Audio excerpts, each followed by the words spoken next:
Yo, what is up YouTube? I'm Blitz5 and in this video I'm going to be going over the latest news for Call of Duty World War II.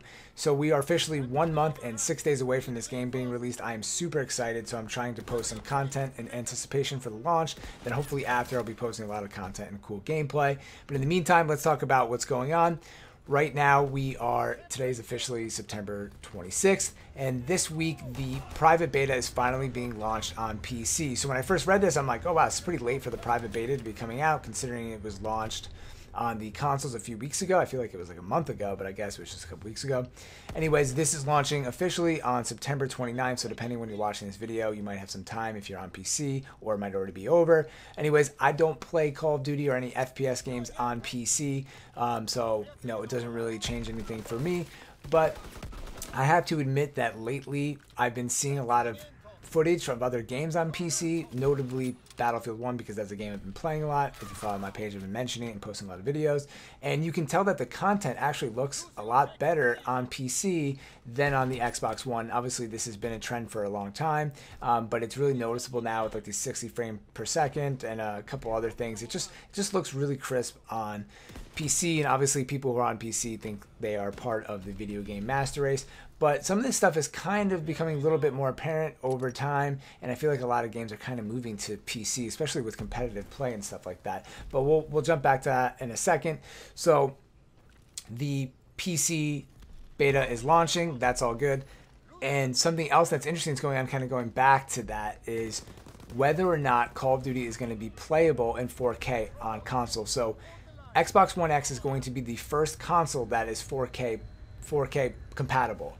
And it's funny, if you go to the private beta description for PC, the first bullet point is that it's native 4K support. So it's just kind of funny that that it's showing how far PC is, and obviously PC people have had 4K gaming for a while, and Xbox One X, which is like a pseudo next generation console after Xbox One, is finally going to have it, but they might not even be ready for it. So Call of Duty, Sledgehammer, Activision, nobody has officially announced that 4K is going to be available on the console, but they did announce that it's going to be available in HDR, so some people are excited about that, enhanced colors, all that stuff.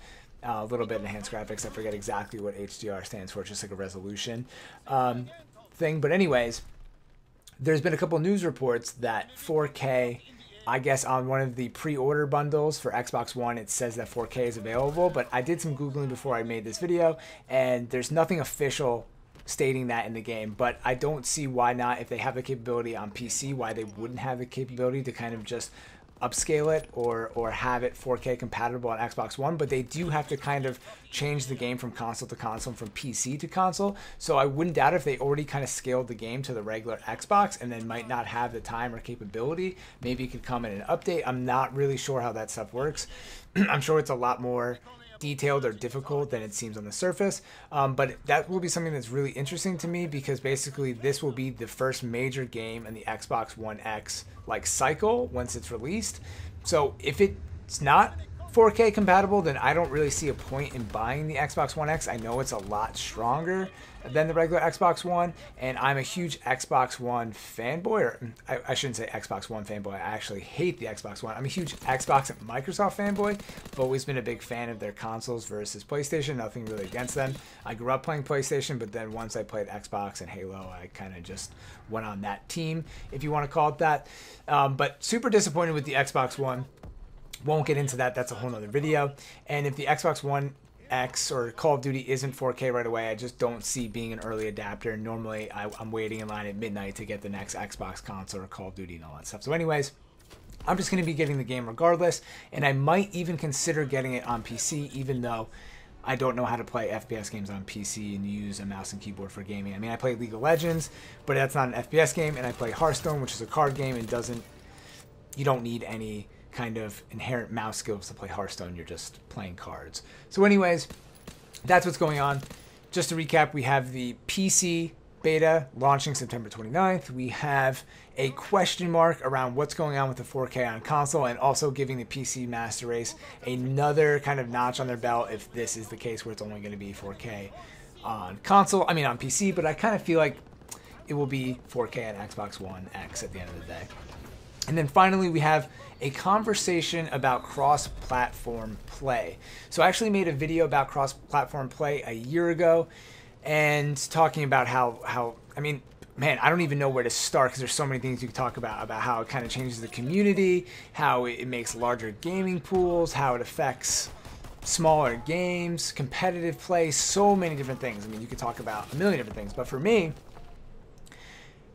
the issue with Call of Duty is if they want to be taken seriously as like an esport community and just have a larger effective community, it would be great if Xbox One and PS4 and Sony, Microsoft and Sony decided that the communities could play together, because right now MLG esports for Call of Duty is only on PlayStation. I think they paid for it, so I guess they deserve it if they're paying for that partnership with Activision and Call of Duty.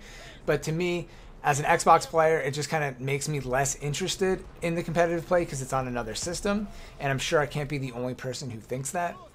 And I feel like that hurts or hinders the competitive scene from growing even larger when you're battling. Most competitive scenes are on PC and they have like the whole market. And honestly, there's a lot of games like Overwatch where I know it's taken more seriously on PC, so I'm not going to play it on Xbox. And even though some people say there might be a disadvantage playing a person with a mouse and keyboard with a controller, I'd rather know that I'm playing the whole community with my Xbox controller than just be playing the Xbox players and just be playing like this subset of the game. So I think that's a really big bummer and something that was being talked about last year a lot, which is why I made the video. And a year and a half later, or however it is, nothing's really changed. And something interesting happened in this game. I think it's called Fortnite. Came out in July, the end of July, basically August, and it accidentally allowed cross-platform play without knowledge of Microsoft or Sony. And then Sony was immediately like, you have to fix that. Sony blocked it and waited for Fortnite to fix it, and then they finally did, and now it's not available. And it showed, and there was a tweet from Phil Spencer, I think I have it up here, where somebody asked him the opinion of like, what do you guys think about what happened here with this game? As I just clicked through here, and he tweeted back saying that I wish I would have liked to have seen that. Well, let me start over. I would have liked to see them leave it on. So that's kind of interesting because Microsoft has been on the other side of this argument, saying that they're down for cross-platform play because it just makes the community larger and they have really no issue with it. And personally, I feel like I'm not buying a PS4 regardless. So if they make cross-platform play and Call of Duty available, it's not going to hinder me from buying a PlayStation 4. It's not going to like hinder their sales. I'm not doing it either way. And I think that's probably what Sony's worried about, is like sales of Sony. They kind of just have an old school mentality. And even games for like Minecraft is becoming cross-platform with like Android and Nintendo Switch, and obviously Microsoft and PC, they're together, so they can make that decision. It's all Microsoft. But I don't know. I think that's something interesting, a little bit of a fringe topic, not super Call of Duty specific news, but I think that would really make Call of Duty like an even more competitive and even more big game, and something that I hope to see eventually in the future. But for now, we'll have to deal with how it is. So anyways, I guess that's pretty much it. Like I said, we're a month and 6 days away. Super excited for this game. I just pre-ordered the regular edition on Xbox, and maybe I will give it a try. I wonder if I can get into the PC beta. Probably not. I'd probably have to like pre-order it under that system, but it'd be fun to see what it's like to play on PC and how the graphics differ and all that stuff. I do have a stronger PC. Like I have a gaming style PC, and since I'm not getting the Xbox One X, that might be a cool thing to try out. So anyways, hope you guys enjoyed this video. Let me know what you think and what platform you're going to be getting Call of Duty World War II on if you're going to be buying it. And as always, thank you all for watching. I'm Blitz5, and peace out.